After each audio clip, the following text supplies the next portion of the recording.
오늘 말씀의 배경이 되는 이 예루살렘 성은 본래 산 정상 위에 건설된 도시였습니다.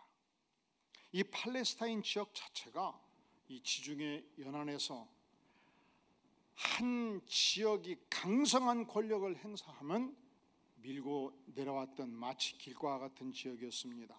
북서쪽에 로마가 그리스가 강성해지면 팔레스타인을 지배했지요.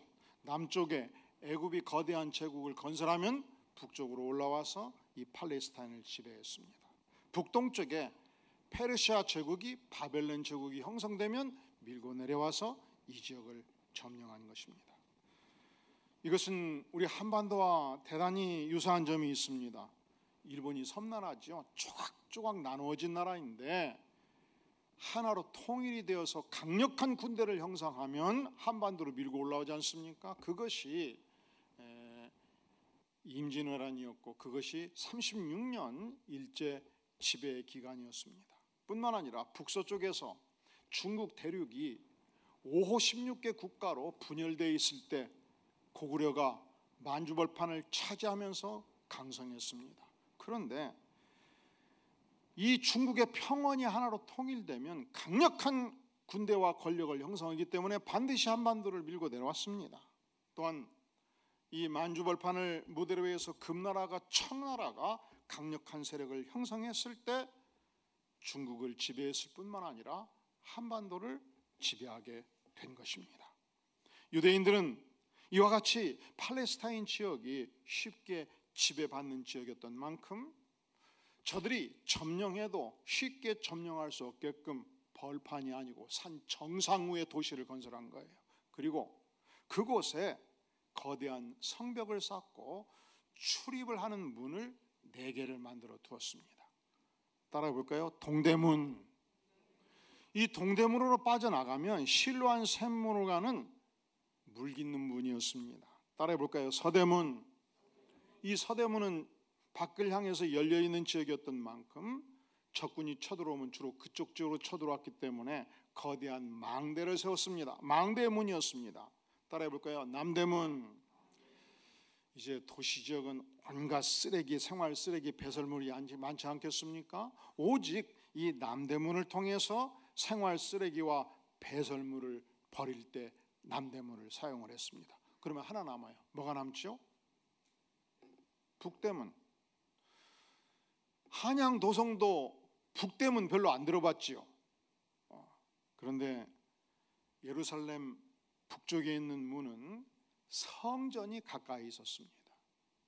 전국에서 명절 때 남성들은 하나님을 경배하러 예루살렘에 올라왔습니다. 주로 북대문을 통해서 들어갔어요. 왜냐하면 그곳이 성전이 있었던 만큼 성전에서 하나님을 경배하기 위함입니다. 성전에 들어갈 때는 내 인생에 죄가 많은 만큼 양떼를 몰고 들어갔고 염소떼를 몰고 들어갔습니다. 그래서 이 북대문은 따라해 볼까요? 양해문, 양해문이라 일컬음을 받았습니다.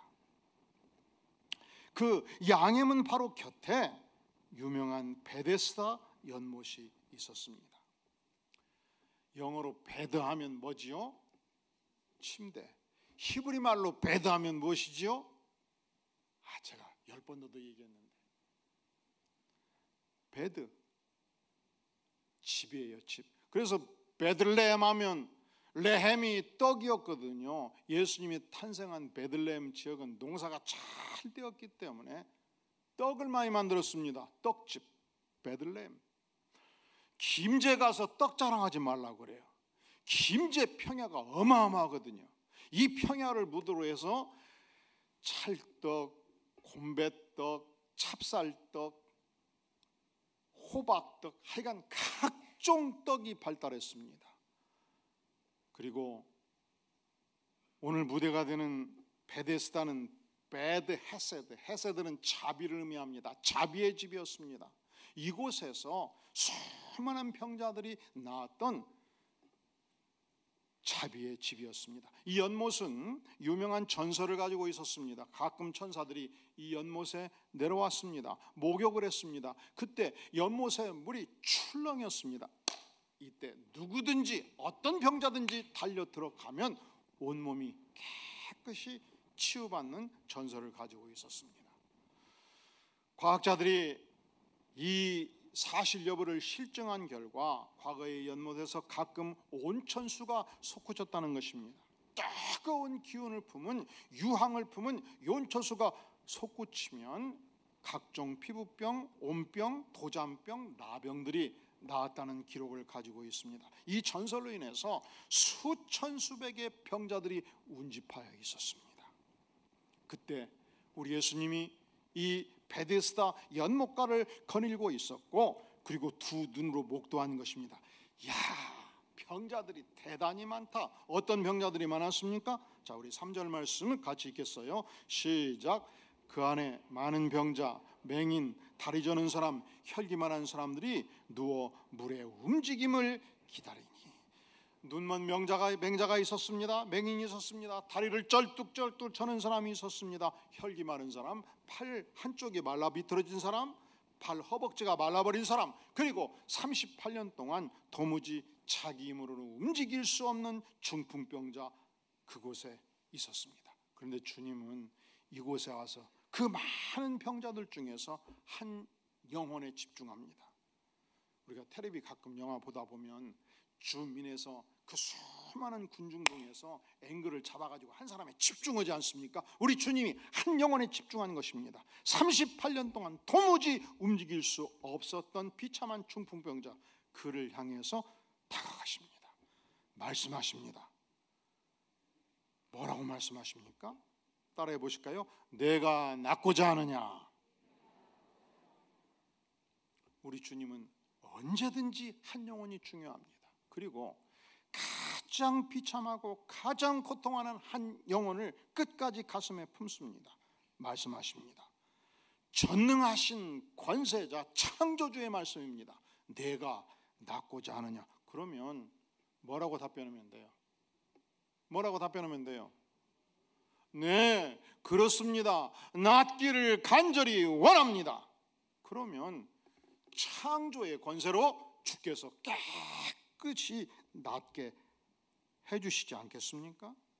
그런데 이 환자는 결코 그렇게 답변할 수가 없었습니다. 이 환자는 너무너무 정신세계가 복잡하였습니다. 그리고 자기 인생 문제 전체를 이 한마디 언어로 표현해 주는 것이죠. 뭐라고 답변했습니까? 자, 7절 시작.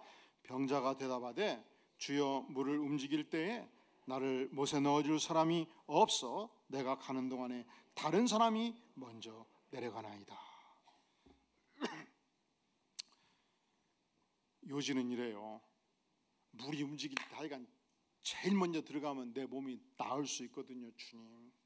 그런데 제가 움직일 수가 없지 않습니까?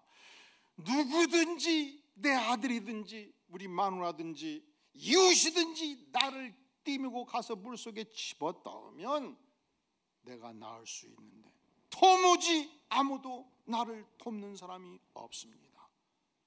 그러니 내가 낫기를 원한들 무슨 방법이 있겠습니까? 이 환자의 본질적인 문제는 사실은 질병이 아니었습니다. 이 환자의 본질적인 문제는 그 인생에 결코 감사가 없었다는 것입니다. 불만으로 가득 차 있었습니다. 원망으로 가득 차 있었습니다. 그것이 이 인간의 진정한 문제였습니다. 그러니까 내가 낫기를 원하느냐, 창조주의 음성 앞에서 그렇습니다, 한마디로 촉한데 그 답변을 도무지 할 수가 없었던 것입니다. 자, 그러면 이 연못이 통할 때 1차로 누가 들어갈 수 있었겠습니까? 사랑하는 성도 여러분, 발톱 무좀으로 20년 앓던 사람은 달리는데 아무 지장이 없어요. 그냥 옆에 있다가 몸 던져버리면 돼요. 또 머리 도장밥 피부병 있는 사람 빡빡 깎고 살다가 물 움직이는 신호만 보이면 몸 던져버리면 되거든요. 달리는데 아무 지장이 없단 말이죠. 손, 발, 가슴에 아토피로 20년을 고생했다 한들 물만 움직이면 몸 던져버리면 낫지 않겠습니까? 그런데 이 38년 된 중풍병자는 도무지 일어설 수가 없었습니다. 몸을 움직일 수가 없었습니다. 몸을 가눌 수가 없었습니다. 누군가 나를 들쳐매고 가야 될 것인데 아무도 나를 들쳐매고 가는 자가 없었습니다. 옛말에 오랜 병에 뭐 없다? 오랜 병에 뭐 없다? 옛말은 성경에 근거를 하고 있든지 아니하든지 옛말은 한번 곱씹어 생각할 필요가 있어요. 성경 말씀은 무조건 믿으면 되고 옛말도 근거는 많다. 그러니까 오랜 병에 효자 없다 이 말은 가능한 날 사는 날 동안에 내 몸은 누가 관리한다? 어떻게 관리한다? 건강하게 관리한다. 건강의 원리는 딱 두 가지예요. 첫째로 잘 먹는다. 어떻게 먹는다? 잘 먹는다. 두 번째로 필요한 대로 운동한다. 왜냐하면 오랜 병에 효자 없기 때문에 우리가 60, 70에 병 들어가지고 골골하면 주변에서 돕는 사람들이 힘들어요. 그래서 최선을 다해서 건강관리해가지고 이 광교 지역에 운동할 곳이 얼마나 많습니까? 좋은 음식이 얼마나 많고 열심히 벌어서 잘 먹고 열심히 벌어서 운동해서 만나는 사람마다 전도해서 오늘 오후 3시에 초청하셔서 함께 구원받고 하루 이틀 아프다가 9988 123 하시라 이 말이에요. 99세까지 팔팔하게 살다가 하루 이틀 아파서 3일째 가시라 이 말이에요. 인간의 뜻대로 돼야 안 돼요. 잘 안 돼요. 제가 지난 10년간 당뇨 전 단계였어요. 뭐였다고요? 그러면 지금은 뭐예요? 지금은 뭐예요? 당뇨. 10년간 저희 어머니가 당뇨로 오래 고생을 하셨습니다. 저희 외할아버지가 1950년대에 한의사로 사시다가 뇌출혈로 지금 생각해보면 세상을 뜨셨어요. 이게 뇌출혈 계열이나 당뇨 계열이나 고혈압 계열이나 고지혈질 계열 이게 다 한 통속이에요. 10년간 당화 혈색수 5.7에서 6.4를 왔다 갔다 하는 건 당뇨 뭐라고요? 전 단계. 6.5를 딱 넘어서면 뭐가 돼요? 당뇨. 그래서 책을 5권 갖다 놓고 당뇨를 제가 본격적으로 연구를 하고 내린 결론이 첫째로 무조건 세 끼를 먹을 때 밥은 3분의 1 공기만 먹는다. 그럼 배고파서 견뎌요? 못 견뎌요? 못 견뎌. 그러니까 밥을 먹기 전에 야채를 한 그릇 먹는다. 그리고 달걀탕이든 돼지고기든 단백질을 먹는다. 그리고 마지막에 밥 3숟갈 보면서 희망을 두고 밥과 김치를 먹는다. 그거를 한 끼만 한다? 2끼만 한다? 3끼를 다 한다. 그러면 야채가 지긋지긋해요. 야채가 어쩌다고요? 지긋지긋해. 그래도 결코 예외를 두지 않는다. 근데 외식을 하면 할 수가 있어요, 없어요? 할 수 있어요, 없어요? 없어. 그러니까 웬만하면 외식을 않는다. 그래서 밥도 현미, 콩, 잡곡밥 5숟갈 가지고 외식할 때는 가지고 다니는 거예요. 그러니까 참 근천스러워. 목사님 뭐요 그거? 이거 어떻게 설명하자고. 그래도 꾸준히 작정을 하고 음식을 먹고 일체의 가정에서는 꿀이든 설탕이든 사용하지 않는다.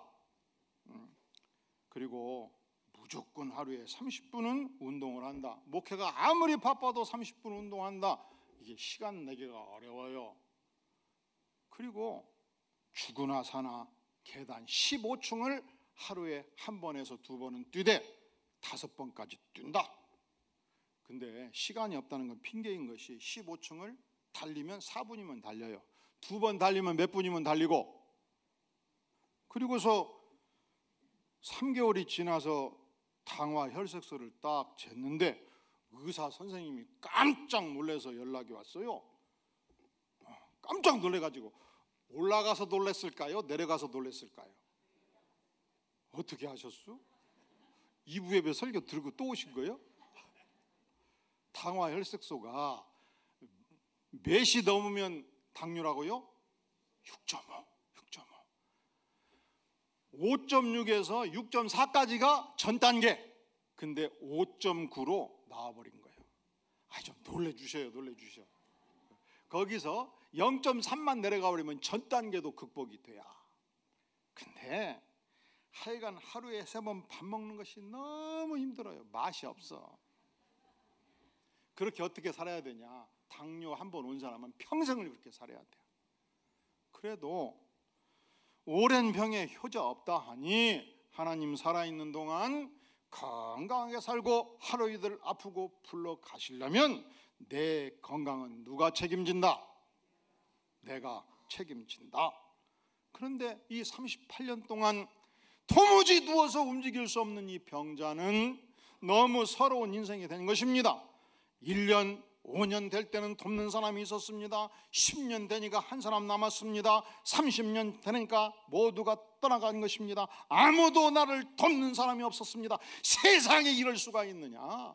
이것이 이 인생의 절망이요, 원망이요, 불평이었습니다. 그러니까 전능자 하나님이 말씀하셔도 내가 낫기를 원하느냐?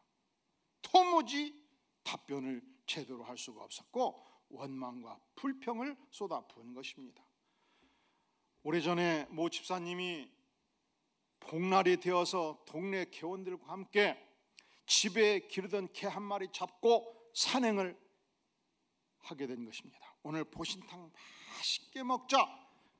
그래서 나일론끈, 가스버너, 칼, 장작 각종 그릇을 이통틀에 넣어가지고 닭 몇 마리 가지고 드디어 산행에 간 것입니다. 이제 계곡에 들어가서 짐을 펴고 개원들 몇 명이 닭을 잡고 있었습니다. 과거에는 다 집에서 잡고 사람들이 다 털도 뜯고 그랬어요.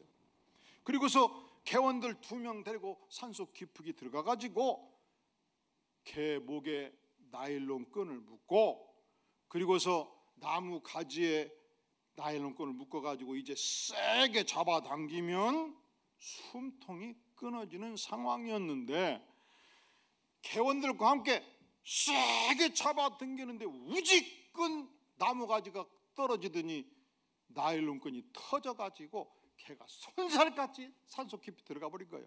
보신탕을 맛있게 먹을 수 있어요, 없었어요? 어떻게 하셨어? 그 개를 잡을 수가 있겠냐고.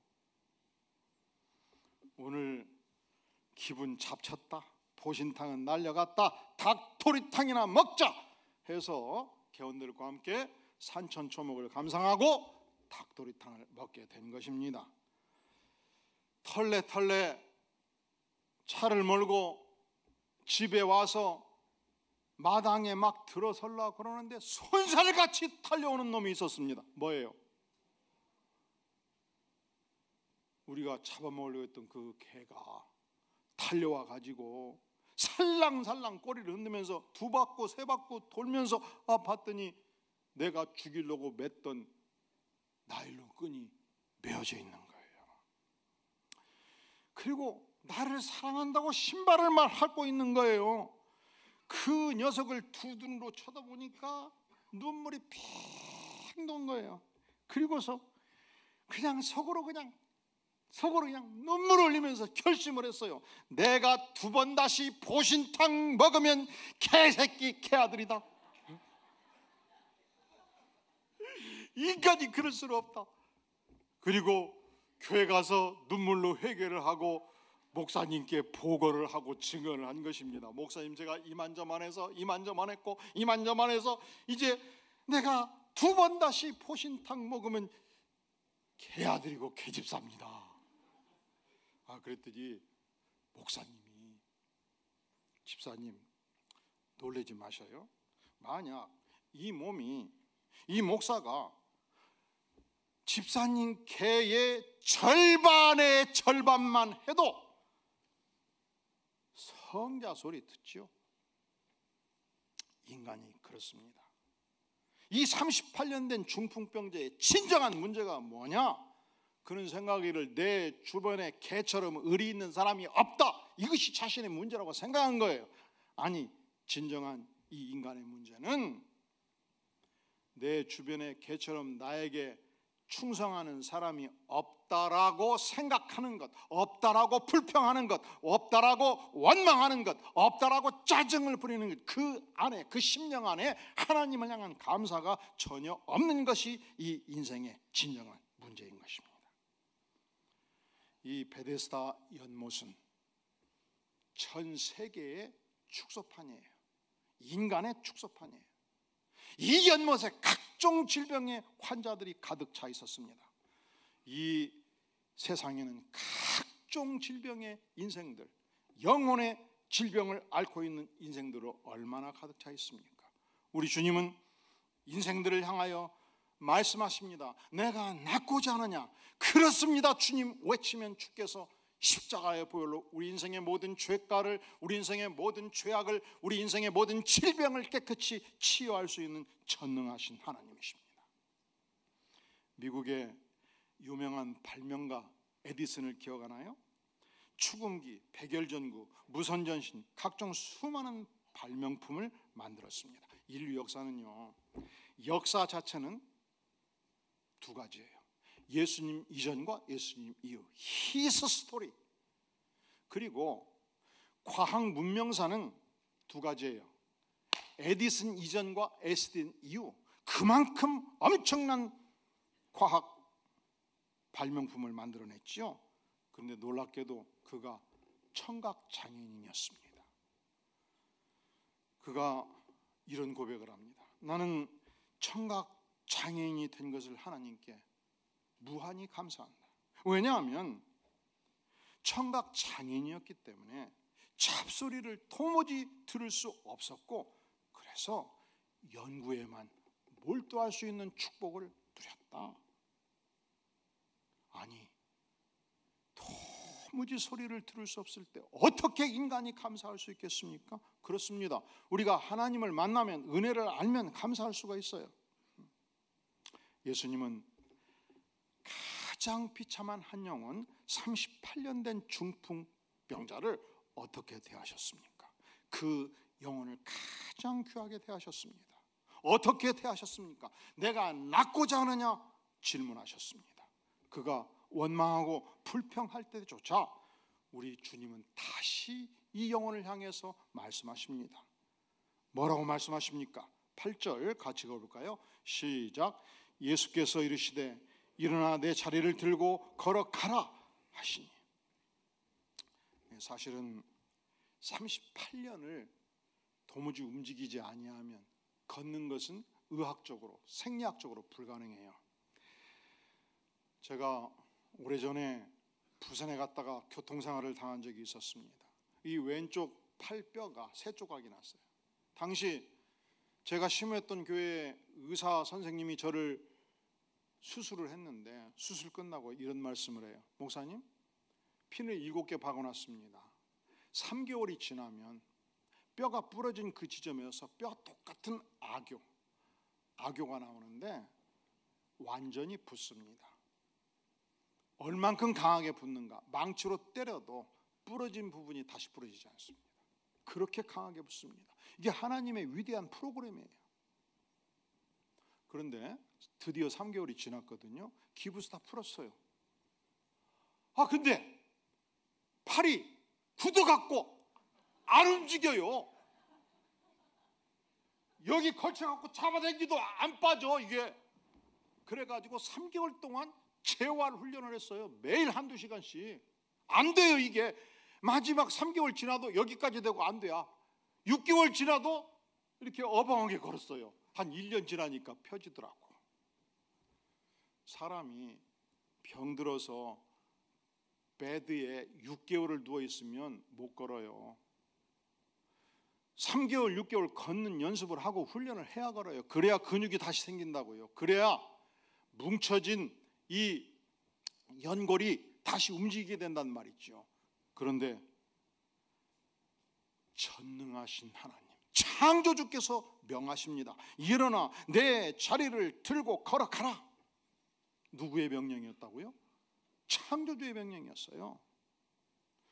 원망과 불평과 짜증으로 가득 찬 인생 안에 이 예수님의 명령이 떨어졌을 때 정신이 반짝 들었습니다.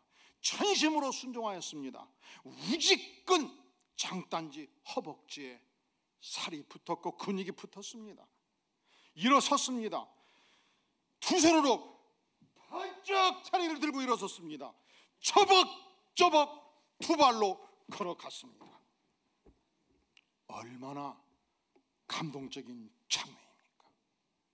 어떻게 이것이 가능합니까? 전능하신 주님의 명령이었습니다. 주께서 캄캄한 세상을 향하여 빛이 있으라 말씀하실 때 전 세상에 빛이 비추었습니다. 죽어서 완전히 시신이 부패하기 시작했던 나사로를 향하여 나사로야 일어나라 명했을 때 죽은 시신이 처벅처벅 걸어 나왔습니다.